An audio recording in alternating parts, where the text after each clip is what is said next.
بنی اسرائیل کے کیس میں 2 عروج کے بعد 2 زوال آئے اور دیٹس آل. لیکن اس امت میں 2 زوال کمپلیٹ ہونے کے بعد پھر آخر میں دوبارہ سے تیسرا عروج آئے گا, اور وہ امام محمد بن عبداللہ المہدی رضی اللہ تعالی عنہ علیہ السلام کی سرکردگی میں ہوگا, جس کی بشارتیں قرآن و سنت میں موجود ہیں. قرآن میں اشارتاً ذکر ہے, کم از کم 3 مقامات پہ اللہ تعالیٰ نے اس کا ذکر کیا. هو الذی ارسل رسولہ بالہدی ودین الحق لیظہرہ علی الدین کلہ ولو کرہ المشرکون. وہی اللہ ہے جس نے اپنے محبوب صلی اللہ علیہ وآلہ وسلم کو الہدا یعنی قرآن کے ساتھ مبعوث کیا اور دین حق کے ساتھ, تاکہ اسے تمام ادیان پر غالب کر دے, خواہ کافر اور مشرک اس بات کا برا ہی مان جائے. ابھی تک اس روئے ارض نے یہ منظر نہیں دیکھا کہ پوری دنیا پہ اسلام کا غلبہ ہو, لیکن قرب قیامت میں قیامت آنے سے پہلے پہلے ایک دفعہ پوری دنیا پر اسلام کا غلبہ ہوگا, دوبارہ سے خلافت راشدہ قائم ہو جائے گی. مسند احمد میں حدیث موجود ہے, اللہ کے محبوب صلی اللہ علیہ وآلہ وسلم نے فرمایا, اللہ تعالی جب تک چاہے گا میں تم میں موجود رہوں گا, تم میں نبوت باقی رہے گی, پھر اللہ تعالی مجھے اپنے پاس بلا لے گا, میرے بعد خلافت علی منہاج النبوہ قائم ہوگی, جو ابو داؤد اور ترمذی میں آیا کہ 30 سال تک ہوگی. اس کی تفصیلات بھی آئیں, ابو بکر کے 2 سال, عمر کے 10 سال, عثمان کے 12 سال اور علی کے 6 سال رضی اللہ عنہم اجمعین وعلیہم السلام اجمعین. اور ان 6 سالوں میں 5.5 سال حضرت علی کے ہیں اور 6 مہینے حسن ابن علی کے. پھر مسند احمد کی حدیث میں آگے آتا ہے کہ خلافت علی منہاج النبوہ کے بعد کاٹ کھانے والی ملوکیت کا دور شروع ہو جائے گا, اور وہ بھی اس وقت تک رہے گا جب تک اللہ چاہے گا. پھر اللہ تعالیٰ اسے بھی اٹھا لے گا, پھر تم پر جابر حکمرانوں کا غلبہ ہو جائے گا, اور وہ بھی جب تک اللہ چاہے گا وہ غلبہ باقی رہے گا. اور پھر اس کے بعد دوبارہ سے خلافت علی منہاج النبوہ قائم ہوگی. یعنی یہ 5 ادوار کا ذکر موجود ہے. نبی الاسلام کا مبارک دور, اس کے بعد خلفائے راشدین کا دور, پھر کاٹ کھانے والی ملوکیت, پھر جابر حکمران, اور 5واں دور جو الٹیمیٹ خلافت راشدہ واپس آئے گی. آج ہم جس ایرا میں ہیں, ہم ماضی میں جا کے یہ ادوار گنوا سکتے ہیں. نبی الاسلام کا مبارک دور 11 ہجری میں مکمل ہوا, اس کے بعد 30 سال خلافت رہی, صلح حسن 41 ہجری میں ہوئی, ایگزیکٹلی 30 ایئرز کے بعد. دوسرا دور بھی ختم ہوا. 41 ہجری سے بنو امیہ کی ملوکیت شروع ہوئی, کاٹ کھانے والی ملوکیت, وہ آلموسٹ 90 سال تک رہی. پھر دوسری صدی ہجری کے اندر بنو عباس کا غلبہ ہوا, وہ بھی کاٹ کھانے والی ملوکیت ہی تھی لیکن ایک دوسرے خاندان کی, اور وہ سلسلہ کئی سو سال تک جاری رہا. اور اس میں مسلمانوں پر عروج و زوال کا سلسلہ رہا, آپس میں بھی طوائف الملوکی ہوئی, یہ سب کچھ ہوتا رہا. اسی دوران جو مسلمانوں پر تاتاریوں کا ایک آزمائش والا معاملہ ہوا, اس کے بعد دوبارہ سے اللہ تعالی نے غلبہ دیا عثمانیوں کے ذریعے سے, تاتاریوں نے ہی حق قبول کر لیا, اور پھر الٹیمیٹلی یہ جو ملوکیت ہے اس کا خاتمہ ہوا, اور جابر حکمران مسلمانوں کے اوپر مسلط ہوئے جو زبردستی حکمران بن گئے, یعنی کلونیل پاورز. کہیں پر فرینچ آ گئے, کہیں پر گریٹ برٹن نے قبضہ کر لیا, اور یہ جابر حکمران بالآخر کافی حد تک مسلمانوں سے ٹل گئے ورلڈ وار 2 کے بعد، جب مسلمانوں کے دوبارہ سے اب آلموسٹ 58 ملک بن چکے ہیں۔ ورنہ اگر آپ ورلڈ وار 1 کے قریب دیکھیں تو ایک سلطنت عثمانیہ ہی بچی تھی، وہ بھی ختم ہو گئی۔ سب کانٹیننٹ پہ تو گریٹ برٹن کا قبضہ پہلے ہی ہو چکا تھا۔ پھر آہستہ آہستہ یہ ملک بننے شروع ہوئے، انڈونیشیا، ملیشیا، مصر، یہاں پہ پاکستان، اور پھر پاکستان میں سے ہی بنگلہ دیش بھی نکلا، افغانستان بھی کافی حد تک معاملات بہتر ہوئے، ایران تو خیر پہلے بھی اس طریقے سے محکوم نہیں ہوا تھا، لیکن بہرحال انقلاب تو 1979 میں آیا۔ اس طریقے سے دوسرے جو عرب ملک ہیں وہ بھی آزاد ہوئے، افریقہ میں کتنے عرب ملک بن گئے، یعنی کلونیل پاورز کا جو ایک غلبہ تھا وہ ڈھیلا پڑا۔ اب یہ جو ایرا ہے یہ خلافت علی منہاج النبوہ جو دوبارہ قائم ہونی ہے اس کی طرف جا رہا ہے، یعنی ایک ٹرانزیشن پیریڈ ہے۔ یعنی یہ تو نہیں ہوتا کہ آپ رات کو سوئیں اور ایک ایرا ختم ہوا ہے اور دوسرا شروع ہو جائے، آہستہ آہستہ اس میں کنورٹ ہوتا ہے۔ اس کی طرف اب یہ معاملات رواں دواں ہے۔ اب وہ اللہ کی مرضی ہے کہ وہ 100 سال میں وہاں تک بات پہنچے، یا 500 سال میں پہنچے، یا 1000 سال میں پہنچے۔ بہرحال یہ اب آخری دور کی طرف ہم جا رہے ہیں، باقی سارے ادوار ہم دیکھ چکے ہیں۔ مسند احمد میں ایک اور حدیث ہے، نبی علیہ السلام نے فرمایا کہ قیامت اس وقت تک قائم نہیں ہوگی جب تک کہ دنیا کے ہر گھر میں میری دعوت پہنچ نہ جائے اور لوگ چاہتے ہوئے یا نہ چاہتے ہوئے اسے قبول نہ کر لیں۔ آج سوشل میڈیا کی برکت سے، انٹرنیٹ کی برکت سے یہ بات سمجھنا آسان ہے کہ دنیا کے ہر کونے تک اسلام کی حقیقت پہنچ چکی ہے الحمدللہ۔ شاید چند ایک کوئی جنگلات باقی رہ گئے ہوں، ادروائز جتنی بھی سویلائز جگہ ہیں وہاں پر یہ حق کھل چکا ہے۔ اس حوالے سے مسلمانوں کا ریلیجن لوگوں میں انٹروڈیوس ہو چکا ہے، اور خصوصاً جب سے یہ پچھلے سال 7 اکتوبر 2023 سے اسرائیل کا اور حماس کا کنفلکٹ شروع ہوا، اس کے بعد سے تو پوری دنیا کی خبروں میں مین خبروں میں یہ چیزیں ڈسکس ہوتی ہیں، بنی اسرائیل versus Muslims, Jews versus Muslims, اور اس سے ظاہر ہے ریلیجن والا معاملہ سب کے سامنے آ رہا ہے۔ تو اللہ کا شکر ہے کہ اللہ تعالیٰ نے اس حق کو پوری دنیا تک انٹروڈکشن کے پوائنٹ آف ویو سے پہنچا دیا ہے۔ اب جس کی مرضی وہ مزید تحقیق کرے اور حق کی طرف آئے۔ 11 ستمبر 2001 کے بعد جس طریقے سے مسلمانوں پر پابندیاں لگائی گئیں، اللہ تعالیٰ نے اس شر میں سے بھی خیر نکالا اور نان مسلمز کو اسلام کا تعارف ہوا۔ اس کے بعد تو بہت تیزی سے لوگ اسلام کو اسٹڈی کر کے پرپز آف لائف تک پہنچے، خدا کا تعارف ہوا لوگوں کو، اور قرآن کو اسٹڈی کیا، حق بات کو قبول کیا۔ ہر شر میں سے کوئی نہ کوئی خیر نکلتا ہے۔ ابھی یہ فلسطین والے جو معاملات ہوئے ہیں اس کے بعد کئی لوگوں نے اسلام قبول کیا۔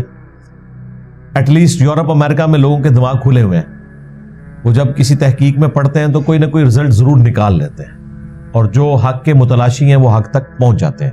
سنن نبی داؤد کے اندر اور مسند احمد کے اندر کئی ایک احادیث ہے کہ نبی علیہ السلام نے فرمایا قیامت اس وقت تک قائم نہیں ہوگی جب تک کہ میری بیٹی فاطمہ کی اولاد میں سے ایک شخص نہ پیدا ہو جائے میرے ہی نام پر جو پوری دنیا کو انصاف سے بھر دے گا۔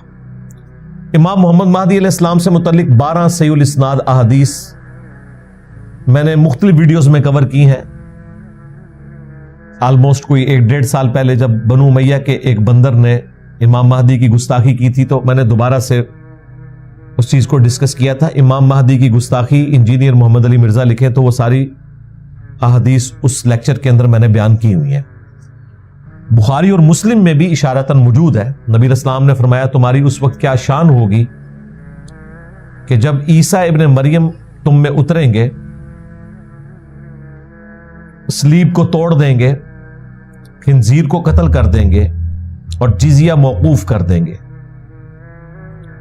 اور پوری دنیا میں امن ہوگا، اور وہ عادل حکمران کی حیثیت سے مسلمانوں میں اتریں گے، اور تمہاری اس وقت کیا شان ہوگی کہ جب تمہارا امام تمہیں میں سے ہوگا۔ اب یہ امام کا ترجمہ دو طرح سے کیا گیا ہے۔ ایک ترجمہ یہ کیا گیا کہ جو مسلمانوں کا امیر ہے اس کے پیچھے حضرت عیسیٰ ابن مریم نماز پڑھیں گے، کیونکہ مسلم شریف میں آتا ہے کہ اقامت ہو چکی ہوگی، مسلمانوں کا امیر کہے گا کہ آپ نماز پڑھائیں، تو وہ کہیں گے کہ نہیں، یہ فضیلت امت محمدیہ کو اللہ تعالیٰ نے دی ہے، تم میں سے بعض کے امام ہوتے ہیں، میں تمہارے پیچھے نماز پڑھوں گا۔ اور امام کا ایک ترجمہ یہ بھی کیا گیا ہے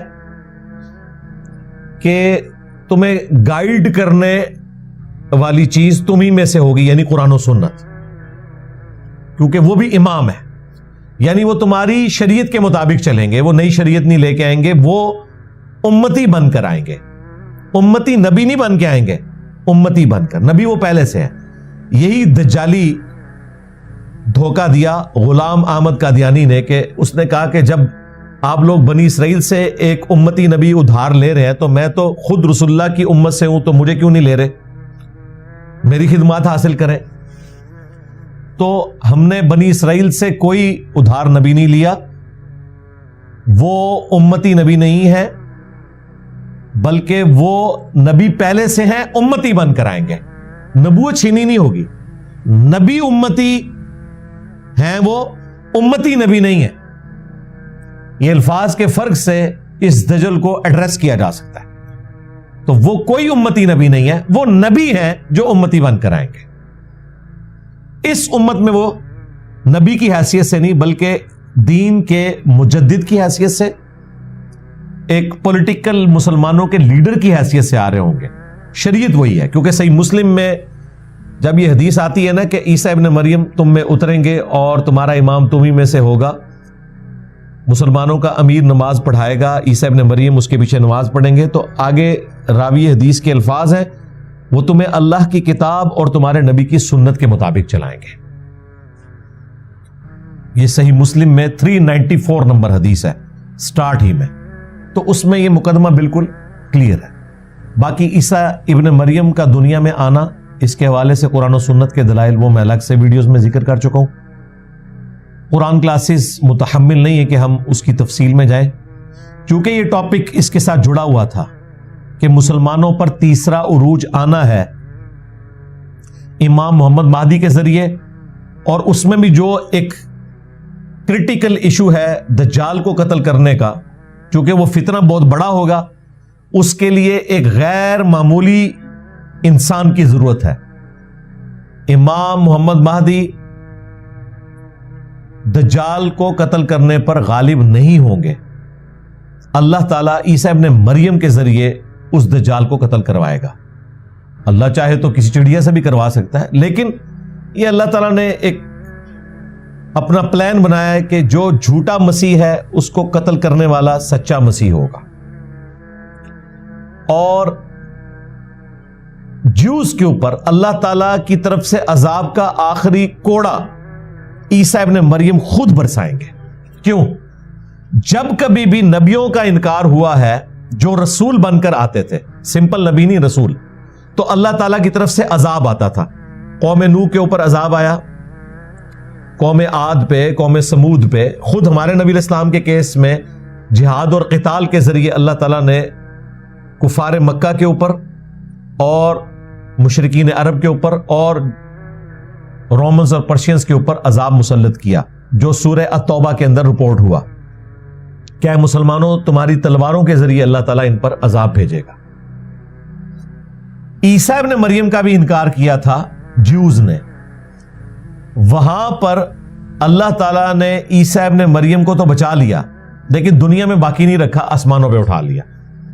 اگر دنیا میں وہ باقی رہتے تو وہی سنت رپیٹ ہوتی کہ صرف ان کے ساتھی بچائے جاتے، باقی سارے کے سارے جیوز تباہ کر دیے جاتے۔ یہ اللہ تعالیٰ کی سنت کا تقاضا تھا کہ کوئی دنیا میں یہودی باقی نہ رہتا، کیونکہ انہوں نے وقت پیغمبر کا انکار کیا تھا۔ نوح علیہ السلام کے مخالفین بھی تو ہزاروں میں تھے، صرف 78 بندے بچائے گئے۔ یہاں پہ بھی حضرت عیسیٰ علیہ السلام کے مخالفین نے تباہ و برباد ہونا تھا، لیکن یہاں پر اللہ تعالیٰ نے عیسیٰ ابن مریم کو بچا لیا، دنیا میں باقی نہیں رکھا، وہ دوبارہ آئیں گے قرب قیامت میں۔ دوسری طرف یہودیوں کو بھی باقی رکھا، ان پر وقتاً فوقتاً اللہ تعالیٰ نے عذاب کے کوڑے بھیجے، اور یہ بھی قرآن میں ذکر ہے کہ میں قیامت تک تم پر وقتاً فوقتاً ایسے عذاب مسلط کرتا رہوں گا، ایسے لوگ مسلط کرتا رہوں گا جو تمہیں عذاب دیتے رہیں گے، کیونکہ تم نے عیسیٰ ابن مریم کا انکار کیا۔ اب آپ سوچ رہے ہوں گے کہ یہ عیسیٰ ابن مریم کے انکار کے اوپر اللہ کا اتنا غصہ کیوں ہے؟ انکار تو اور پیغمبروں کا بھی ہوا تھا، لیکن وہ یکمشتی ختم ہو گئے ان کے مخالفین۔ یعنی یہ تو نہیں ہوا کہ نوح علیہ السلام کے مخالفین کچھ زندہ رکھے گئے ہوں، کچھ مار دیے گئے ہوں، پھر وقتاً فوقتاً ان کی نسلوں پہ بھی عذاب آتا رہے، یا قوم سمود، قوم عاد۔ جیوز کے ساتھ ایسا کیا ہوا ہے کہ یکمشت اللہ نے ختم نہیں کیا اور قیامت تک عذاب آئے گا؟ یہ قرآن میں لکھا ہوا ہے۔ اس کے پیچھے ریزن یہ ہے کہ باقی سب لوگ آسمانی مذاہب کے ماننے والے نہیں تھے، بت پرست تھے۔ جیوز جو ہے نا وہ تو کلیم کرتے تھے کہ ہم پیغمبروں کے ماننے والے ہیں، ہم ابراہیمی ہیں، اس لیے انہیں سزا بڑی ملی ہے کہ تم پیغمبروں کے ماننے والے ہونے کے باوجود تم نے ہمارے اولو العزم پیغمبر عیسیٰ ابن مریم کا انکار کیا، تمہاری نسلیں بھی اب عذاب بھگتیں گی اگر وہ حق کے راستے پر نہیں آتی۔ ویسے یہ ہوا ہے کہ چند ایک خوش نصیبوں نے بعد میں حق قبول کر لیا ہے، لیکن اوورال روش ان کی آج تک وہی ہے، اس لیے وقتاً فوقتاً ان پر عذاب کے کوڑے آئے۔ ایک تو کچھ عرصے بعد ہی آ گیا، 33 عیسوی میں عیسیٰ ابن مریم کو اٹھایا گیا، 70 عیسوی میں آلموسٹ 37 ایئرز کے بعد ٹائٹس نے ان پر حملہ کیا، جو ہم نے پچھلی دفعہ ڈسکس کیا تھا، یروشلم تباہ و برباد کر دیا۔ ہیکل سلیمانی جو دوبارہ تعمیر کر لیا تھا انہوں نے حضرت عزیر علیہ السلام کے ذریعے جو عروج ملا، اس کے بعد اس دوسرے زوال کے اندر وہ ٹیمپل بھی ٹوٹ گیا جو دوبارہ بنایا تھا۔ ایک دیوار اس کی سلامت ہے، ویلنگ وال، جس کے سامنے وہ گریا کرتے ہیں، یوں کر کے تورات پڑھ رہے ہوتے ہیں، اور اب انہوں نے تیسرا ٹیمپل تعمیر کرنا ہے، اور ان کا یہ عقیدہ ہے کہ وہ جب تعمیر ہوگا اس کے لیے ریڈ ہائیفرز بھی آئیں، وہ سرخ گائیں جو 5 چل پڑی تھی اور مسلمانوں کو ہاتھ پاؤں پڑ گئے۔ یعنی قرآن و حدیث سے ان کو کبھی کوئی وعید نہیں سمجھ آئی ہے، وہ انہوں نے 5 گائے لے لی۔ ہم نے اس وقت بھی کہا تھا کچھ نہیں ہوگا، اور اللہ کا شکر اپریل گزر گیا، پھر مئی بھی گزر گیا، اب یہ آج 18 اگست 2024 ہے، وہ معاملہ تو وہیں پہ رکا ہوا ہے۔ بہرحال وہ تیسرا جب ٹیمپل تعمیر کریں گے، ان کا نظریہ ہے کہ پھر ہمارا مسیحا آئے گا، اور وہ مسیحا جس کا وہ انتظار کر رہے ہیں وہ آلموسٹ 2000 سال پہلے آ کے جا چکے ہیں، عیسیٰ ابن مریم۔ اب جب وہ دوبارہ آئیں گے نا تو وہ ان کے جعلی مسیحا کو قتل کرنے آئیں گے، اسی لیے دیکھیں دجال کو بھی مسیح کہا جاتا ہے، مسیح الدجال، یعنی دجل والا مسایا، جھوٹا مسایا۔ اور سچے مسیح کون ہے؟ یسوع مسیح، عیسیٰ ابن مریم، وہ سچے مسیح ہیں، وہ جھوٹا مسیح ہے۔ مسایا وہ بھی ہے، وہ صحیح مسلم میں آتا ہے اس کے حکم سے آسمان بارش برسائے گا، کھیتیاں اگیں گی۔ بخاری مسلم میں آتا ہے کہ وہ لوگوں کو قتل کر کے زندہ بھی کر لے گا۔ تو کام تو وہ حضرت عیسیٰ والے کر رہا ہوگا، لیکن وہ جھوٹا مسیح، وہ آزمائش ہے مسلمانوں کے لیے۔ سچے مسیح جو ہیں وہ عیسیٰ ابن مریم ہے۔ فیصلہ کب ہوگا؟ جب عیسیٰ ابن مریم اسے قتل کریں گے، لد نامی گاؤں کے پاس نیزہ مار کے عیسیٰ ابن مریم کی سانس سے وہ پگھلے گا۔ یہ پریکٹیکلی ایک اناؤنسمنٹ ہوگی کہ سچا مسیح وہ ہے جس نے قتل کر دیا اس جھوٹے مسیح کو۔ اگر وہ مسیح سچا ہوتا تو وہ غالب آتا نا۔ دجال کا مغلوب ہو جانا عیسیٰ ابن مریم کے ہاتھوں، یہ اس بات کا ثبوت ہے کہ یہ سچے مسیح ہے، اور وہ آخری قسط ہے جو یہودیوں پر آنی ہے، اور اس قسط کا مشاہدہ خود عیسیٰ ابن مریم بھی کریں گے، تاکہ اللہ کی وہ سنت اسی طریقے سے قائم رہے کہ اللہ تعالیٰ اپنے پیغمبروں کو ان کے مخالفین کا عذاب ان کی نظروں کے سامنے دکھاتا ہے، اور وہ اللہ تعالیٰ دکھائے گا۔ وہ تو بخاری مسلم میں آتا ہے کہ اگر کسی پتھر کے پیچھے بھی کوئی یہودی چھپا ہوگا نا، یا درخت کے پیچھے، تو وہ پتھر اور درخت بھی بولے گا اے مسلم میرے پیچھے یہودی ہے اسے قتل کر دے، سوائے غرقد کے درخت کے، وہ یہودیوں کا درخت ہے، وہ انہیں پناہ دے گا۔ بہت بڑی ایک جھاڑی ہوتی ہے، وہ کئی بندے بھی اس میں چھپ جائیں تو نظر نہیں آتے، اور وہ ایک کمال کی جھاڑی ہے جو ریگستان میں اسی علاقے میں اگتی ہے، جس کی کاشت انہوں نے بہت زیادہ کی ہوئی ہے، اور وہ یہودیوں کا درخت ہے، ایک جھاڑی نما درخت جو ان کی حفاظت کرے گا۔ باقی ہر درخت ہر پتھر بولے گا، اور یہ میدان جنگ میں ہو رہا ہے، عام حالت میں نہیں، کیونکہ اللہ تعالیٰ نے پھر فیصلہ کر لیا ان کے لیے کہ بھائی انہوں نے چونکہ اب حق قبول نہیں کیا، ان پہ اللہ تعالیٰ کی طرف سے عذاب کی آخری قسط آنی ہے۔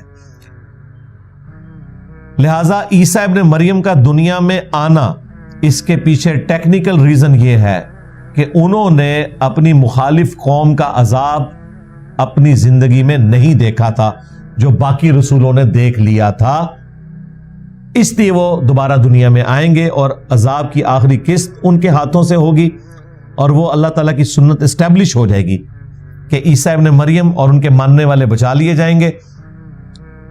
کرسچنز اور مسلمان، کرسچنز بھی اسلام قبول کر لیں گے۔ وہ سورہ النساء میں آیا کہ اہل کتاب میں سے کوئی بھی نہیں بچے گا مگر یہ کہ وہ عیسیٰ ابن مریم کی موت سے پہلے ان پر ایمان لے آئے گا۔ 40 سال تک دنیا میں رہیں گے، شادی کریں گے، ان کے بچے ہوں گے، پھر وہ فوت ہوں گے، موت انہیں بھی آنی ہے، اور پھر وہ نبی الاسلام کی قبر مبارک کے ساتھ دفن ہوں گے۔ یہ تمام چیزیں احادیث میں موجود ہیں، میں نے تفصیل سے کئی دفعہ ویڈیوز میں ریکارڈ کروا دیا ہے۔ آپ لکھیں عیسیٰ ابن مریم دنیا میں دوبارہ آئیں گے، حیات مسیح، نزول مسیح، تو میری وہ ویڈیوز کھل جائیں گی جن میں نے ساری احادیث کو ڈسکس کیا ہے۔ بہرحال یہ حکمت کھل گئی کہ عیسیٰ ابن مریم نے دنیا میں کیوں آنا ہے۔ دوسرا، یہودیوں پر عذاب کی مسلسل قسطیں کیوں ہیں، ایک ہی دفعہ اللہ نے ان کو ختم کیوں نہیں کر دیا؟ اس کے پیچھے ریزن یہ ہے کہ چونکہ وہ نبیوں کے ماننے والے تھے، نبیوں کا نام لے کر انہوں نے غداری کی، اس لیے عذاب کی قسطیں ان پر آتی رہیں گی۔ ٹائٹس نے 70 عیسوی میں کیا، اس کے بعد بھی کرسچنز نے بڑا مشکل ٹف ٹائم دیا ان کو، اور یہ پچھلی صدی میں تو ہم نے اتنی بڑی عذاب کی قسط دیکھی کہ 60 لاکھ یہودی قتل ہوئے ہٹلر کے ہاتھوں ورلڈ وار 2 کے اندر، ہولوکاسٹ جسے کہتے ہیں۔ اس میں ہٹلر کا جرم اپنی جگہ ہے، لیکن ان کے اوپر اللہ تعالیٰ کی طرف سے آزمائش آئی، اور آج بھی جو اوریجنل جیوز ہیں وہ تو ریاست اسرائیل کے بھی خلاف ہیں، وہ کہتے ہیں یہ اللہ تعالیٰ نے ہمیں عذاب دیا ہوا ہے، ہماری جب توبہ قبول ہوگی اللہ تعالیٰ خود ہمیں یروشلم کی زمین واپس کر دے گا۔ اس لیے وہ زائنسٹ موومنٹ کو صحیح نہیں سمجھتے، اس لیے آپ دیکھتے ہیں وہ جو پریکٹسنگ یہودی ہیں جن کی لمبی لمبی داڑھی ہیں بالکل اہل حدیثوں کی طرح، اور لمبے لمبے بال رکھے ہوئے انہوں نے، اور وہ کیپ پہنی ہوئی ہے انہوں نے بڑی بڑی، اور ان کے آپ دیکھیں سارے وہ دیکھنے میں لگتے ہی نہیں ہے مطلب کہ وہ مسلم ہے یا نان مسلم ہے، صرف بالوں سے پہچانے جاتے ہیں، ادروائز داڑیاں بالکل ہماری طرح ان کی نظر آ رہی ہوتی ہیں، سچی داڑیاں۔ وہ سارے تو فلسطین کا جھنڈا لگا کے اسرائیل کے خلاف پروٹیسٹ کر رہے ہوتے ہیں امریکہ میں، یورپ میں، کیونکہ وہ زائنسٹ موومنٹ کے خلاف ہیں۔ وہ کہتے ہیں یہ لوگ شریعت کے خلاف چل رہے ہیں، اور کسی حد تک ان کا موقف درست ہے، کیونکہ یہودیوں نے تو حضرت موسیٰ علیہ السلام جب دنیا میں موجود تھے اس وقت جہاد نہیں کیا تھا، تو اب انہوں نے جہاد کہاں سے کرنا ہے؟ تو اس لیے وہ جہاد اور قتال والا معاملہ کر ہی نہیں سکتے۔ یہ تو کمال کی گیم کی ہے زائنسٹ موومنٹ نے کہ کس طریقے سے انہوں نے بالفور ڈکلیریشن کر کے وہ یہودی جو کئی سو سال سے یورپ میں وہ سٹیٹس گزار رہے تھے جو ہمارے پڑوسی ملک میں شودروں کا بھی نہیں، اس سے بھی کم تر، ان کی بستیاں الگ ہوتی تھیں، اور انہی بستیوں کے کارنر پہ سارے کرسچنز اپنا کوڑا کرکٹ پھینکتے تھے، اونچی اونچی دیواریں بنائی ہوئی ہوتی تھیں، ان کے اندر یہ زندگیاں گزارتے تھے، اور ان کے اوپر ضروری ہوتا تھا ہر ایک نے اپنے بازو کے اوپر ڈیوڈ سٹار وہ 6 کونوں والا لگا کے رکھنا ہے تاکہ دور سے پتہ چل جائے کہ یہ یہودی ہے، اس سے دور رہنا ہے، اچھوت کے طور پہ ڈیل کرتے تھے، انہیں اچھا نہیں سمجھتے تھے۔ اتوار والے دن تو ان پہ نکلنے پہ بھی پابندی ہوتی تھی، یعنی جو کچھ آپ کے ملک میں قادیانیوں کے ساتھ کیا جا رہا ہے نا، یہ تو شاہی کوئی نہیں جو کرسچنز نے یہودیوں کے ساتھ کیا ہے۔ آج ہم جس ایرا میں ہیں یہ ذرا آپ کو چینج نظر آ رہا ہے کہ جیوز اور کرسچنز کی دوستی ہو چکی ہے مفادات کی خاطر. یہ پوسٹ ورلڈ وار 1 ہے اور اس میں بھی پوسٹ ورلڈ وار 2 جس کے بعد انہوں نے ان پہ ترس کھا کے انہیں اسرائیل کی ریاست دے دی اور ایک نئی مصیبت کھڑی کر دی مسلمانوں کے لیے جو آج تک ہم بھوگت رہے ہیں. ورنہ سلوک ان کے ساتھ بہت برا ہوتا تھا. ظاہر ہے کہ عیسیٰ ابن مریم کرسچنز کے نزدیک خدا یا خدا کا بیٹا اور جیوز کہتے تھے یہ دجال ہے, آؤٹ آف ویڈ لاک پیدا ہوا ہے. نعوذ باللہ. مجھے بتائیں 180 ڈگری عقائد و نظریات ہوں, ایک شخص کو ایک پارٹی خدا مانے ہوئے اور دوسری پارٹی کہہ رہی ہے کہ تو یہ عام انسان بھی نہیں ہے, یہ تو آؤٹ آف ویڈ لاک پیدا ہوا ہے. نعوذ باللہ. تو ان کا آپس میں اتفاق ہو ہی نہیں سکتا. یہ تو گستاخی سے بھی کوئی اگلا درجے کی کوئی چیز ہے, اس سے بھی زیادہ کوئی بری چیز ہے. گستاخی کا تو ورلڈ ہی چھوٹا ہے. لیکن یہ مفادات کی خاطر پالیٹکس اور یہ سارا کچھ ہوا. پھر ظاہر ہے کہ 18ویں 19ویں اور 20ویں صدی کے اندر بیسک ہیومن رائٹس اور ڈیموکریسی اس قسم کی آوازوں کی وجہ سے پھر لوگوں نے وہ جو سخت مذہبی رویے تھے انہیں پیچھے رکھ کے تو اکوموڈیٹ کیا ایک دوسرے کو.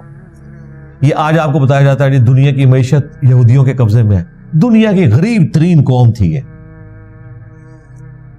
یہ ایک راس چائلڈ, ان میں ایک بچہ سمجھدار پیدا ہوا آج سے کوئی 300-400 سال پہلے, اور اس نے کاروبار شروع کیا, ہے ایماندار تھا, کرتے کرتے بینکنگ کا نظام, پھر اس نے سب کو ساتھ ملایا, پوری دنیا کے بینک ان کے قبضے میں ہے. ادروائز یہ تو ایک سمجھ لیں تیسرے درجے کے جو شہری ہیں نا, ان سے بھی برا وقت یہ گزار رہے تھے اس دنیا میں.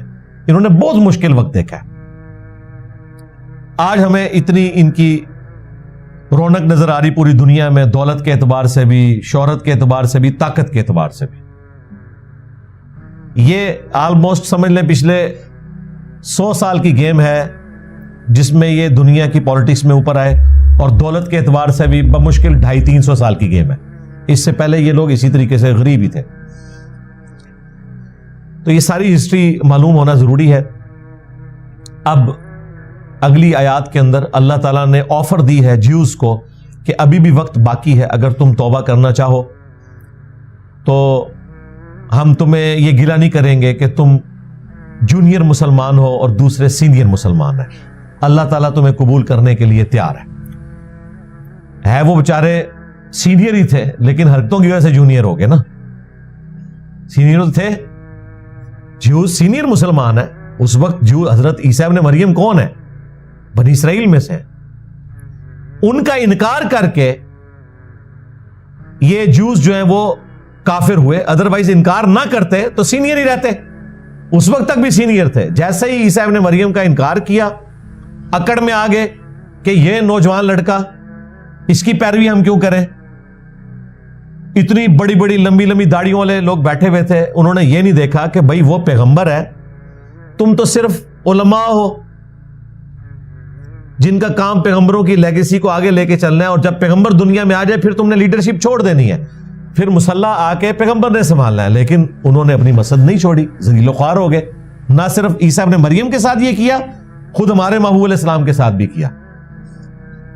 ادھر تو ان کے پاس اور سٹرونگ بہانہ آ گیا نا کہ نبی علیہ السلام بنی اسرائیل میں سے آئی نہیں ہے. نبی علیہ السلام تو بنو اسماعیل میں سے تھے. عیسیٰ ابن مریم کے کیس میں یہ بہانہ بھی نہیں تھا, وہ تو بنی اسرائیل میں سے تھے. انہیں بھی قبول نہیں کیا, نبی علیہ السلام کو بھی قبول نہیں کیا, اس لیے وہ تباہ و برباد ہو گئے. اب آ جائیں اس آیت کی طرف, آیت نمبر 8. اعوذ باللہ من الشیطان الرجیم, بسم اللہ الرحمن الرحیم. عسى ربکم ان یرحمکم, قریب ہے کہ تمہارا رب تم پر اب بھی رحم فرمائے. وَإِنْ عُدْتُمْ عُدْنَا, اگر تم نے پھر سرکشی کی تو پھر ہم تمہارے ساتھ وہی سلوک کریں گے. یعنی ابھی بھی ٹائم ہے, نبی علیہ السلام دنیا میں آ چکے ہیں, 2 عروج 2 زوال تم دیکھ چکے ہو, اب بھی تمہیں عروج مل سکتا ہے اگر تم حق کا راستہ اختیار کرو. لیکن ابھی بھی اگر تم باز نہ آئے تو ہم پھر لوٹیں گے. اور یہی ہوا کہ باز نہیں آئے, اور پھر اللہ تعالیٰ نے مسلسل ان پر عذاب کے کوڑے برسائے جو قیامت تک برستے رہیں گے.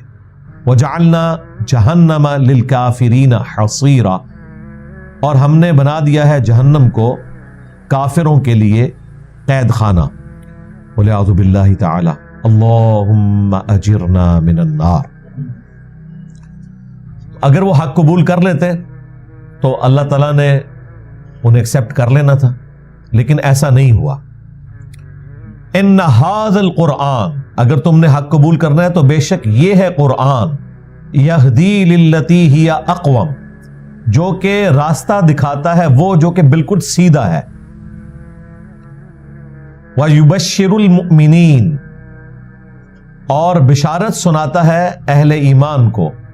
الذین یعملون الصالحات، وہ اہل ایمان جو نیک اعمال کرتے ہیں. صرف ایمان لانا کافی نہیں ہے، صرف اللہ کو ماننا کافی نہیں، اللہ کی بھی ماننی ہے، نیک اعمال بھی اختیار کرنے ہیں. ان لہم اجرا کبیرا، کہ ان کے لیے بہت ہی بڑا اجر ہے. اللہم اجعلنا منہم، آمین.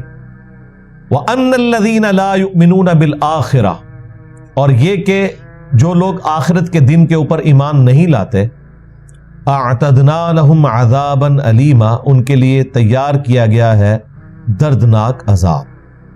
اللہم لا تجعلنا منہم، آمین. یہاں پر یہ پہلا رکوع مکمل ہوا اور ظاہر ایک پورا ٹاپک کنکلوڈ ہو گیا. اب اگلے رکوع میں انسانی نفسیات سے متعلق اور اس میں بھی فکر آخرت کے حوالے سے انسان کو اللہ تعالیٰ نے توجہ دلائی ہے. وَيَدْعُ الْإِنسَانُ بِالشَّرِّ دُعَاءَهُ بِالْخَيْرِ، اور آدمی برائی کا سوال کرنے میں بھی جلدی کرتا ہے جس طرح کے خیر مانگنے میں. یعنی انسان کی فطرت کا ذکر ہو رہا ہے کہ برائی بھی اپنے حق میں جلدی مانگ لیتا ہے جس طرح اسے خیر مانگنے کی جلدی ہوتی ہے. اس کو دو حوالے سے آپ سمجھ سکتے ہیں. تعویل خاص کے اعتبار سے تو یہ ہے کہ انسان کی عادت ہے کہ بڑی جلدی مایوس ہو جاتا ہے اور پھر خود اپنے آپ کو بددعائیں دینا شروع کر دیتا ہے کہ ٹھیک ہے یا اللہ ختم کر دے، مجھے اس معاملے کو ختم کر دے، موت آئے جان چھوٹے، بجائے یہ کہ وہ مصیبت پر صبر کرے. اور دوسرا ایکسٹراپولیٹ کریں تو مشرکین عرب کی طرف بھی اشارہ ہے کہ وہ نبی الاسلام کی طرف سے جب دھمکیاں سنتے تھے کہ ایمان نہیں لاؤ گے تو بڑے دن کا عذاب آئے گا، تو کہتے تھے کہ ٹھیک ہے یا اللہ پھر عذاب بھیج، دیکھی جائے گی. تو انسان کی عادت ہے کہ وہ جس طرح خیر مانگنے میں جلدی کرتا ہے، برائی کے لیے بھی جلدی کرتا ہے.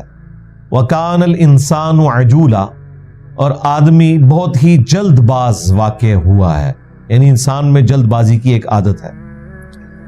وَجَعَلْنَا اللَّيْلَ وَالنَّهَارَ آیَتَيْن، اور ہم نے بنا دیا رات کو اور دن کو دو بڑی نشانیاں. یہ اللہ تعالیٰ کی قدرت کی نشانیاں ہیں، دن اور رات کا آنا جانا. پورا ٹائم اور شیڈیول اسی کے اوپر چل رہا ہے. انسان کے ساتھ جو اللہ نے ایک کمزوری اٹیچ کر دی ہے نا کہ 24 گھنٹے میں ایک دفعہ آرام نہ کرے، اگلے 24 گھنٹے میں وہ پرفارم نہیں کر سکتا. اس کے اگینسٹ مشینیں کئی سال تک مسلسل چلتی ہیں، تب جا کے کہیں شٹ ڈاؤن اس کا کیا جاتا ہے. کئی ایسی مشینیں بھی ہیں سال تک تو چلنے والی کئی چیزیں ہیں. اب یہ جو ٹربائنیں آپ کی چل رہی ہیں ڈیمز کی، پورا سال چلتی رہتی ہیں. بیچ میں تھوڑی دیر کے لیے شٹ ڈاؤن، ان کا وہ کولنٹ وغیرہ چیک کیا جاتا ہے، باقی آئل یہ سب کچھ، اور اس کے بعد دوبارہ چلا دیتے ہیں. اسی طریقے سے جو کیمیکل پلانٹس ہیں کئی مہینوں تک مسلسل چلتے ہیں. انسان تو 24 گھنٹے سے زیادہ نہیں چل سکتا، حد 48 گھنٹے. اس کے بعد وہ گر پڑے گا جب تک آپ اس کی نیند کو پورا نہیں کرتے. اور نیند تو ایک فیکٹر ہے، کھانا پینا بھی، اور صرف کھانا پینا نہیں، ٹوائلٹ بھی، یہ بھی اس کے ساتھ جڑی ہوئی ہے چیز. اور صرف ٹوائلٹ کا ایشو نہیں، تھکاوٹ بھی ایک خاص حد تک وہ کام کر سکتا ہے. اب انسانیت نے لرن کیا ہے کہ مسلسل انسان کنسنٹریشن سے مشکل سے 8 گھنٹے تک کام کر سکتا ہے، اس لیے مزدوروں کے لیے 8 گھنٹے ڈیفائن کیے گئے. اور باہر کے ملکوں میں تو ہفتے میں 2 چھٹیاں ہیں، ہمارے ملک میں تو ایک چھٹی بھی، چونکہ لوگ عادی ہو چکے ہیں، ادروائز ہفتے میں 2 چھٹیاں. تو یہ دن رات کے سسٹم سے سب کچھ چل رہا ہے. 2 نشانیاں اللہ تعالیٰ کہتا ہے یہ ہماری ہیں، رات اور دن. فَمَحَوْنَا آیَةَ اللَّيْلِ، تو ہم نے رات کی نشانی کو تاریک بنایا. وَجَعَلْنَا آیَةَ النَّهَارِ مُبْصِرَةً، جبکہ جو دن کی نشانی ہے اسے ہم نے روشن بنایا ہے، اس میں آپ کام کرتے ہیں. آپ ذرا دیکھیں رات کے وقت اگر آپ کو کام کرنا پڑے کسی گاڑی کے نیچے گھس کے، تو نیچے آپ کو لائٹ لے کے جانی پڑتی ہے، اور اللہ تعالیٰ نے سورج باہر لگایا ہوا ہے، اتنی بڑی لائٹ ہے کہ دن کے وقت بھی نیچے کوئی لائٹ لے کے نہیں گاڑی کو ٹھیک کر رہا ہوتا، سیدھے گھس جاتے ہیں. ریفلیکٹڈ لائٹ ہی اتنی ہوتی ہے. تو بیسیکلی دن جو مفت کی روشنی آپ کو دے رہا ہے، یہ آئیڈیل ٹائم ہے کام کرنے کے لیے. جن علاقوں میں 6 مہینے کا دن یا 6 مہینے کی رات ہے، وہاں تو شیڈیول انہوں نے اس اعتبار سے کیا ہوا ہے، لیکن ظاہر ہے کہ وہ ایک مشکل ان کے لیے امر ہے، کلاک سے انہوں نے مینج کیا ہوا ہے. ادروائز آئیڈیل یہی ہے کہ دن کے وقت کام کیا جائے اور رات کے وقت نیند. اب تو سائنس ہمیں بتا رہی ہے کہ صرف گھنٹے پورا کرنا مقصد نہیں ہے. دن کے آپ 6 گھنٹے سوئیں اور رات کے وقت 1.5-2 گھنٹے، تو وہ زیادہ بینیفیشل ہے آپ کے لیے ایز کمپیئر ٹو دن کے. آپ کی امیونٹی امپروو ہوتی ہے، میڈیکلی بیماریوں سے لڑنے کی صلاحیت جسم کی امپروو ہوتی ہے جو لوگ رات کو آرام کرتے ہیں. یہ نیچرل سسٹم اللہ تعالیٰ نے رکھ دیا. تو دن کو روشن بنایا، لِتَبْتَغُوا فَضْلًا مِّن رَبِّكُمْ، تاکہ تم اپنے رب کا فضل تلاش کرو، یعنی محنت مزدوری کرو، رزق حلال کماؤ. اس کے لیے اللہ تعالیٰ نے دن کو رکھا ہے. وَلِتَعْلَمُوا عَدَدَ السِّنِينَ وَالْحِسَابَ، تاکہ تم برسوں کی گنتی اور حساب جان سکو. دن رات کے ذریعے اللہ تعالیٰ انسان کو ایک شیڈیول دیتا ہے. پھر چاند کے گھٹنے اور بڑھنے سے، جو سورہ یونس میں آیا کہ یہ ایک کیلنڈر ہی ہے جو اللہ تعالیٰ نے آسمان میں ٹانگ دیا، آپ کو اندازہ ہو جاتا ہے کہ اب یہ پورا چاند ہو گیا ہے تو یہ 14ویں ہے، آدھا ہو گیا ہے تو 7 تاریخ ہوئی ہے، اور اس طرف آدھا ہے تو 21 تاریخ ہو چکی ہے. اس طریقے سے پھر دن کو بھی سورج کے سائے سے، سورج کی لوکیشن سے آپ ٹائم کا اندازہ لگا سکتے ہیں، کلاک کے بغیر بھی. وَكُلَّ شَيْءٍ فَصَّلْنَاهُ تَفْصِيلًا، اور ہم نے ہر چیز خوب واضح کر کے ظاہر فرما دی ہے. وَكُلَّ إِنسَانٍ أَلْزَمْنَاهُ طَائِرَهُ فِي عُنُقِهِ، اور ہر انسان کی جو قسمت ہے، اس کا جو نامہ اعمال ہے، وہ ہم نے اس کے گلے میں لٹکا دیا ہے.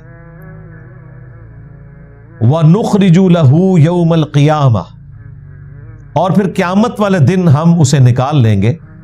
کتابًا یلقاہ منشورا، ایک کتاب جسے وہ اپنے سامنے کھلا ہوا پائے گا. واللہ عالم اب اس کے پیچھے کیا اللہ تعالیٰ کی ڈیوائن پلاننگ ہے کہ اللہ تعالیٰ کہہ رہا ہے کہ ہر شخص کے گلے میں ہم نے اس کی تقدیر، اس کا نامہ اعمال. ظاہر ہے تقدیر تو اللہ تعالیٰ کے علم میں پہلے سے ہے، جو ساتھ ساتھ کر رہا ہے وہ بھی ایک کتاب مرتب ہو رہی ہے، وہ گلے میں لٹکی ہوئی ہے. یہ اللہ کے علم میں ہے کہ یہ فزیکلی کوئی ایسی چیز ہے گلے میں، کوئی ایسا گلینڈ موجود ہے جس میں ہر چیز سٹور ہو رہی ہے. ابھی تو یہ بھی آ رہی ہے کہ تھوک جو ہے آپ کی، اس میں کئی ٹیرا بائٹ کا ڈیٹا سٹور کیا جا سکتا ہے، جس طرح یہ آپ کے کارڈز ہیں. کوئی گلینڈ ایسا ہے جس کے اندر یہ ساری چیزیں سٹور ہو رہی ہیں، یا اس فزیکل ورلڈ سے کوئی چیز تعلق نہیں رکھتی ہے.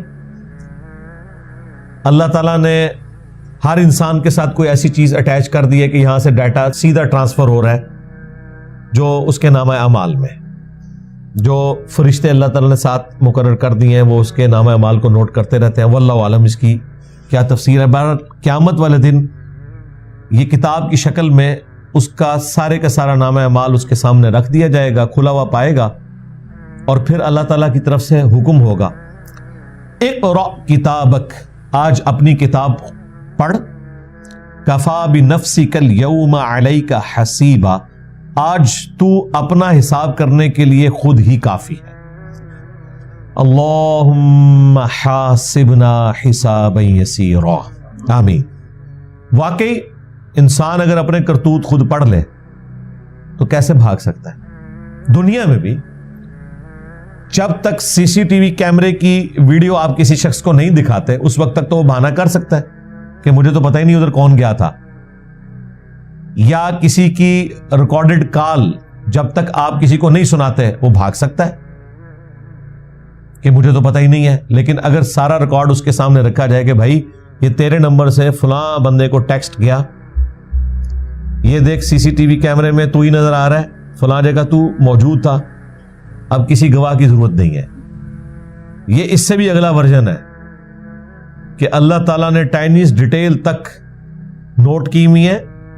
ایک دوسری جگہ آتا ہے کہ اللہ تعالیٰ فرماتا ہے کہ جب انسان وہ اپنا نامہ اعمال پڑھے گا تو کہے گا کہ یہ کیسی کتاب ہے کہ نہ اس نے کوئی چھوٹی چیز چھوڑی ہے اور نہ کوئی بڑی چیز، مگر اس کا احاطہ کر لیا ہوا ہے۔ یہ حقیقت بات ہے، انسان کے لیے بڑی پریشان کن چیز ہے۔ اسی لیے دعا کرنی چاہیے کہ اللہم حاسبنا حسابا یسیرا، اے اللہ ہمارا جو آخرت کا حساب ہے اس کو ہمارے لیے آسان فرمانا، آمین۔ من اہتدی فانما یہتدی لنفسی، جو بھی ہدایت کے راستے پر آتا ہے تو وہ اپنے ہی بھلے کو، اپنی ہی جان کی خاطر اس راستے کو اختیار کرتا ہے۔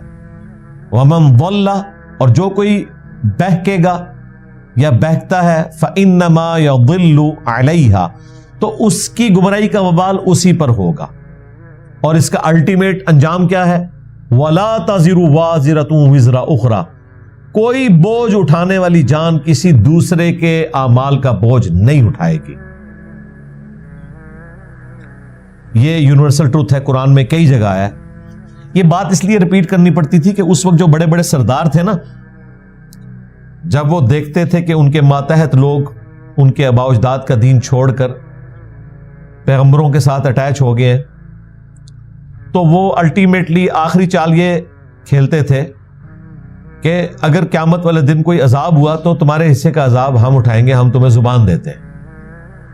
تو اللہ تعالیٰ نے فرمایا کہ اگر کوئی یہ کہہ بھی دے، ویسے تو ادھر جا کے انسان یہ کہہ رہا ہوگا کہ مجھ سے میرے بیوی بچے بھی لے لیے جائیں، مجھے چھوڑ دیا جائے، لیکن بالفرض اگر کوئی اتنا ہی دلیر آ گیا کہ وہ آخرت میں کہتا ہے کہ چونکہ میں نے اپنے ماننے والوں کو گمراہ کیا تھا، اپنے فالورز کو، سبسکرائبرز کو، لہذا ان کے گناہوں کا بوجھ بھی میں اٹھاؤں گا، اگر کوئی اتنا بے شرمی کے ساتھ قیامت والے دن کوئی دعویٰ بھی کر دے تو اس کے باوجود اس کا وہ دعویٰ قبول نہیں ہوگا، کیونکہ یہ اللہ کا رول ہے کہ کوئی بوجھ اٹھانے والی جان کسی دوسرے کا بوجھ نہیں اٹھائے گی۔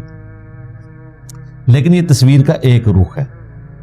دوسری جگہ قرآن میں یہ بھی آیا کہ جو لوگ کسی کو گمراہی کے راستے پر چلا رہے ہیں، ان سارے لوگوں کا وبال اس گمراہی کے پیشوا کو بھی ہوگا، اور ان کے اپنے وبال میں بھی کمی نہیں آئے گی۔ یعنی وہ اپنے گناہوں کا تو بوجھ اٹھائیں گے، اپنے فالوورز کے گناہوں کا بھی بوجھ اٹھائیں گے جن کو انہوں نے گمراہ کیا، لیکن فالوورز نہیں بچیں گے، انہوں نے اپنے حصے کا بوجھ اٹھانا ہے، وہ ڈبل بوجھ اٹھائیں گے جو پیشوا ہوں گے۔ اس کو سپورٹو وہ حدیث بھی ہے صحیح مسلم کی کہ جس نے اسلام میں اچھا طریقہ جاری کیا، جتنے لوگ اس پر عمل کریں گے اس کا ثواب اسے ملے گا، اچھا طریقہ، اچھی بدعت نہیں، اور جس نے اسلام میں برا طریقہ جاری کیا ان کا وبال بھی اس جاری کرنے والے پر ہوگا، اور ان کے وبال میں بھی کمی نہیں ہوگی۔ وہاں ان کی نیکیوں میں کمی نہیں ہوگی، یہاں ان کے وبال میں بھی کمی نہیں ہوگی، اور سب کو اجتماعی طور پر اجتماعی لعنت بڑے کے اوپر آئے گی۔ جو بخاری مسلم میں آیا کہ جب بھی دنیا میں کسی کو قتل کیا جاتا ہے نا تو اس کا عذاب قابیل کے اوپر بھی جاتا ہے، کیونکہ وہ پہلا شخص تھا جس نے اپنے بھائی کو قتل کیا تھا، حابیل کو۔ تو یہ جو فارمولہ ہے وہ اپنی جگہ ہے۔ سورۃ الاحزاب میں بھی اللہ تعالیٰ نے فرمایا نا کہ قیامت والے دن لوگ کہیں گے کہ اے اللہ ہمارے بڑوں کو، ہمارے بزرگوں کو دگنا عذاب دے کہ ان کی وجہ سے ہم گمراہ ہوئے، اور ان پر بڑی لعنت فرما۔ یہاں تو بزرگوں کا نام بھی بغیر وضو کے نہیں لیتے، وہاں کہیں گے اے اللہ ان کے اوپر عذاب بھیج جن کی وجہ سے ہم گمراہ ہوئے۔ لیکن وہ دگنا عذاب بے شک انہیں ملے بھی، ان کے عذاب میں پھر بھی کمی نہیں آئے گی. یہ اللہ تعالیٰ کا یونیورسل ٹروتھ ہے. وَمَا كُنَّا مُعَذِّبِينَ حَتَّى نَبْعَثَ رَسُولًا، اور ہم عذاب نہیں کرتے جب تک کہ کسی نبی کو مبعوث نہ کر دیں کسی امت میں. یہ سورہ بنی اسرائیل کی آیت نمبر 15 جو ہے، یہ اللہ تعالیٰ کا ایک اور یونیورسل ٹروتھ ہے. اس میں دیکھیں کئی ایک یونیورسل ٹروتھ آئے ہیں، اس ایک آیت میں ہی 3 آئے ہیں. نمبر 1، جو ہدایت کا راستہ اختیار کرے گا تو اپنے ہی نفع کو کرے گا، اسی کو فائدہ ہوگا، اور جو گمراہی کا راستہ اختیار کرے گا اس کا وبال اسی پر ہوگا. نمبر 2، کوئی جان بوجھ اٹھانے والی کسی دوسرے کے گناہوں کا بوجھ نہیں اٹھائے گی. اور نمبر 3، وَمَا كُنَّا مُعَذِّبِينَ حَتَّى نَبْعَثَ رَسُولًا، ہم اس وقت تک عذاب نہیں دیتے کسی بھی قوم کو جب تک کہ ان میں رسول کو مبعوث نہ کر دیں. اس آیت کے تحت یہ چیز اسٹیبلش ہے کہ اللہ تعالیٰ نے خود سے اپنے اوپر یہ چیز لازم کر لی ہے کہ میں رسول کو ضرور مبعوث کروں گا، اور اگر کہیں رسول کی دعوت نہیں پہنچی تو ان کی بخشش کے چانسز موجود ہیں. صرف ایک خدا کا مان لینا کافی ہے، شریعت پہ عمل نہ کرے، ظاہر ہے ان تک تو دعوت ہی نہیں پہنچی بھی. لیکن صرف ان لوگوں کے لیے جن تک دعوت نہیں پہنچی. لیکن جن تک دعوت پہنچ گئی، انہوں نے حق قبول نہیں کیا تو انہیں عذاب بھی آئے گا. اسی میں امپلائڈ ہے کہ نبی الاسلام کے جو والدین ہیں وہ نبی الاسلام کی بعثت سے پہلے ہی فوت ہو گئے. آپ کے والد تو آپ کی پیدائش سے پہلے فوت ہو گئے.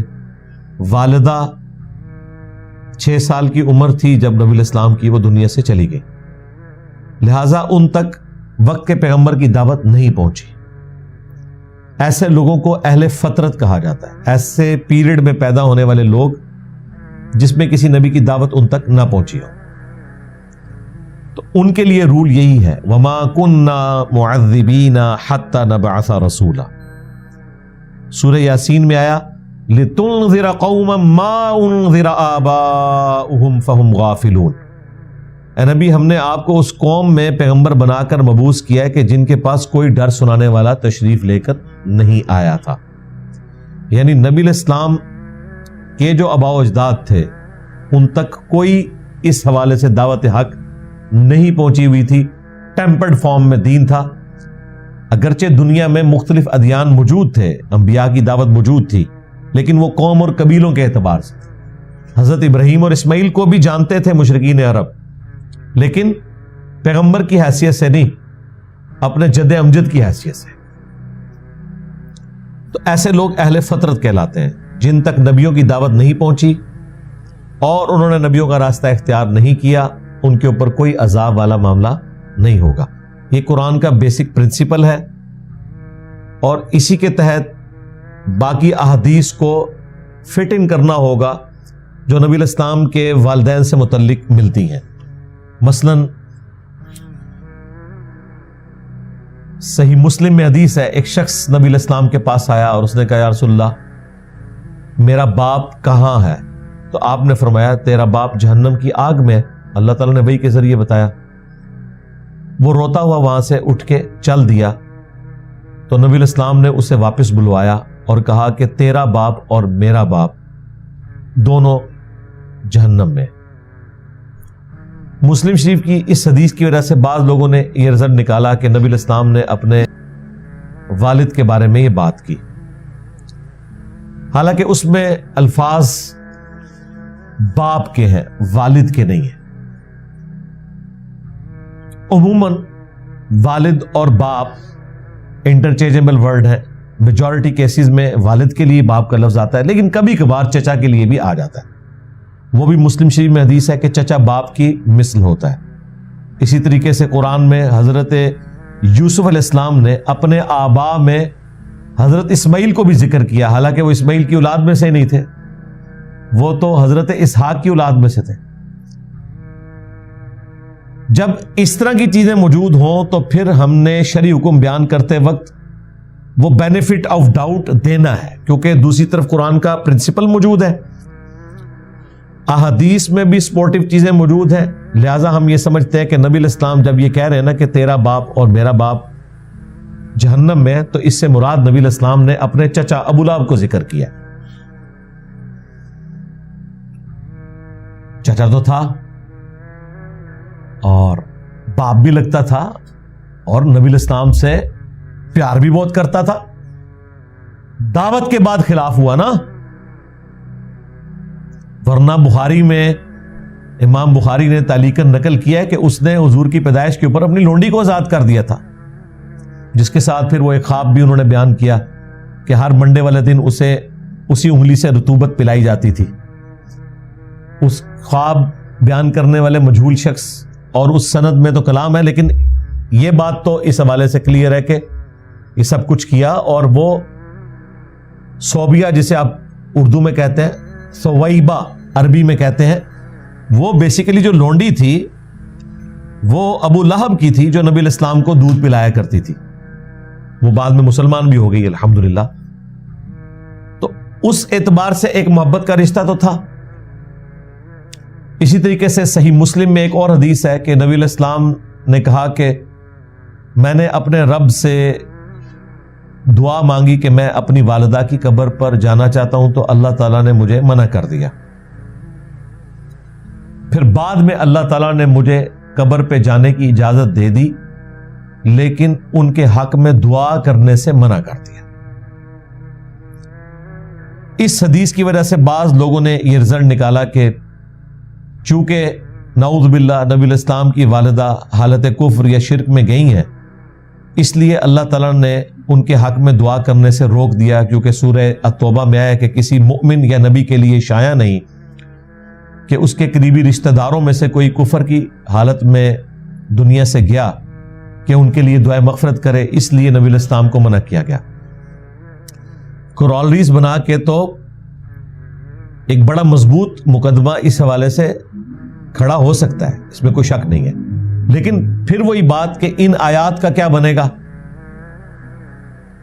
ان آیات کے اندر ان احادیث کو فٹ ان کرنا ہے، کیونکہ یہ بالکل 180 ڈگری جا رہی ہیں. اگر کہیں پہ فٹ ان نہ بیٹھ رہا ہو تو پھر آپ نے بجائے یہ کہ ان احادیث کا انکار کرنے کے قرآن کی روح سے اسے بٹھانے کی کوشش کرنی ہے کہ آپٹیمل سولوشن کیا ہے، تطبیق اس میں کیا ہے. تطبیق یہ ہے کہ نبی علیہ السلام کی والدہ کے حق میں انہیں دعا کرنے سے روک دیا گیا. That's all.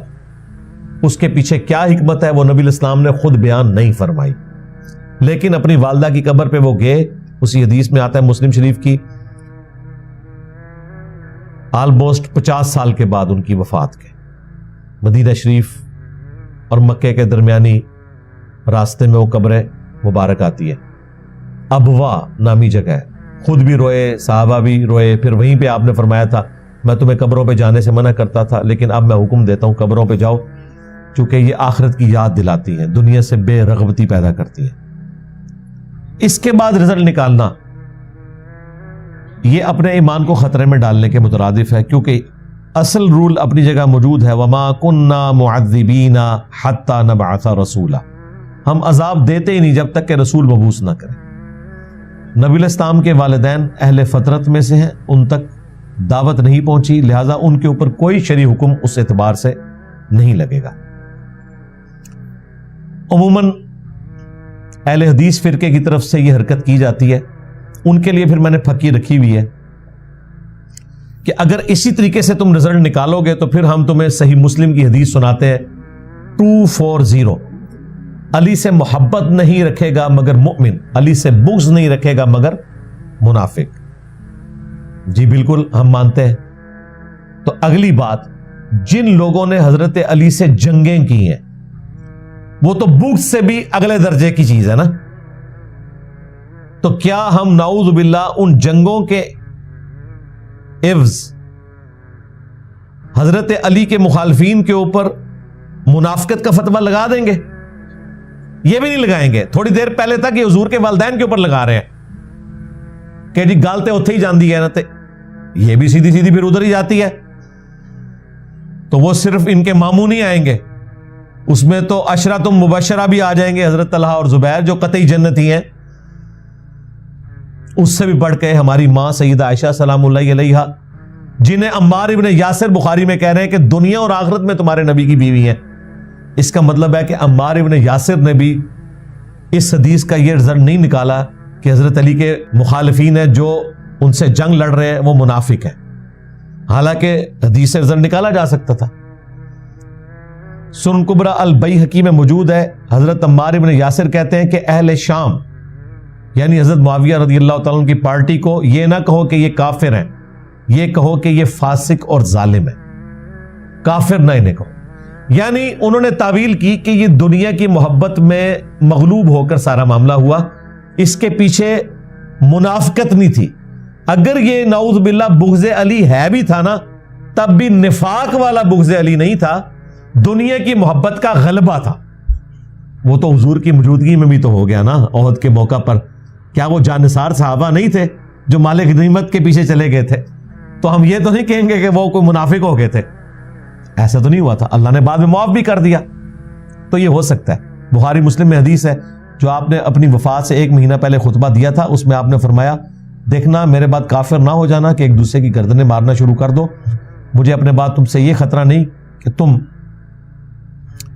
کفر و شرک کرنا شروع کر دو گے، لیکن مجھے اس بات کا خوف ہے کہ تم دنیا کی محبت میں تباہ و برباد ہو جاؤ گے، ایک دوسرے کو قتل کرو گے اور پھر اس کے نتیجے میں ہلاک کر دیے جاؤ گے جس طرح کہ اگلی قومیں ہلاک کر دی گئی۔ بیسیکلی یہ ہوا ہے۔